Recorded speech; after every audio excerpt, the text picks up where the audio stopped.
তারিখ তাতেই এত গরম। তো আমরা যদি আগামীতে প্রত্যেকে এই শপথ নিয়ে এখান থেকে বাড়ি ফিরি যে আমরা প্রতিদিন আমরা চেষ্টা করব প্রত্যেকে যে একটি করে গাছ আমাদের বাড়িতে রাখবার।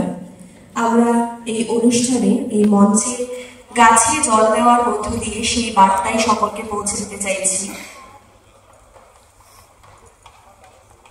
অঙ্কিতার বৃষ্টিঘর বার্ষিক সম্মেলন 2025-এ আমাদের গ্রিন স্পন্সর মাধ্যমে সকলের কাছে বার্তা পৌঁছে দিচ্ছি যে আপনারা প্রত্যেকে একটি গাছ পুঁতবেন। এবং আমি মঞ্চে ডেকে নিচ্ছি অঙ্কিতাদের বাবা মাকে।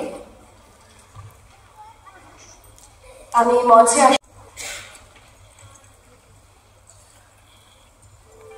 অপূর্ব সুন্দর এই মুহূর্ত, আমাদের সকলের আশা, সকলের প্রেরণা আরো সবুজ হয়ে ওঠে।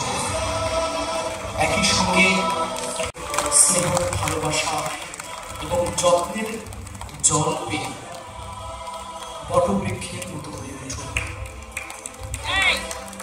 আজ যে বটবৃক্ষের চারাটিকে আমরা জল দিচ্ছি, এটি যেন নিছক জল না হয়, আমাদের সকলের ভালোবাসা, শুভেচ্ছা এবং শ্রদ্ধেয় এবং আজকে প্রত্যেক ছাত্রছাত্রীর অভিভাবক বৃন্দ, সুধী দর্শক বন্ধুরা, প্রত্যেকে আশীর্বাদ রূপে বর্ষিত হোক।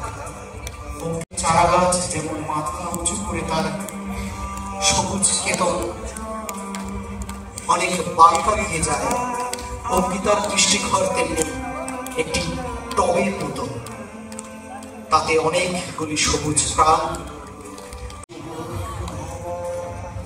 অনেক ধন্যবাদ সবুজ সংকল্প হালি শহরকে মঞ্চে। গতকালই রেস্কিউ করেছি। একটু আমার দিকে